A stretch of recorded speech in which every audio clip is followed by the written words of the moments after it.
এই ঘটনাটি শুনে আমার সমস্ত শরীরের লোম দাঁড়িয়ে গেছে। তো আপনারাও পুরো ঘটনাটি শুনে যান। কোরআন প্রেমী এক মেয়ের কাহিনী। একটা মেয়ে ছিল, সে পবিত্র কোরআন পড়তে খুব ভালোবাসতো। সময় পেলেই কোরআন তেলাওয়াত করত। তার ব্যাগে সবসময় ছোট একটা কোরআন থাকতো। গাড়িতে বসেও সে কোরআন পড়তো।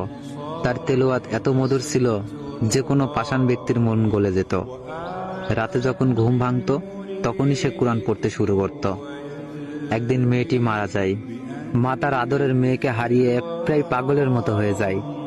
একদিন রাতে মা তার মেয়ের স্বপ্ন দেখে ঘুম ভেঙে যায়। হঠাৎ তার মা তার মেয়ের রুম থেকে কান্নার আওয়াজ শুনতে পায়। তিনি ভয়ে সেই দিন ওই ঘরে যাননি।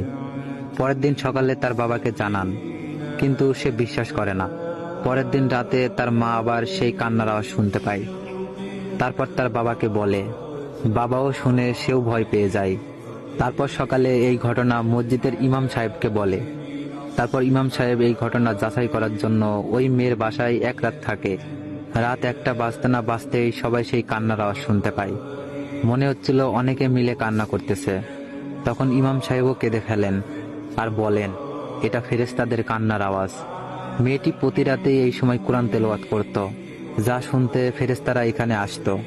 এখন মেয়েটিকে না দেখতে পেয়ে তারা প্রতি রাতে এই সময় কান্না করে।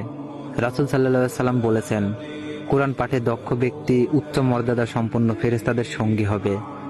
সূরা আবু দাউদ 1454। আল্লাহ আমাদের সবাইকে এইভাবে কোরআন পড়ার তৌফিক দান করুন। আমিন।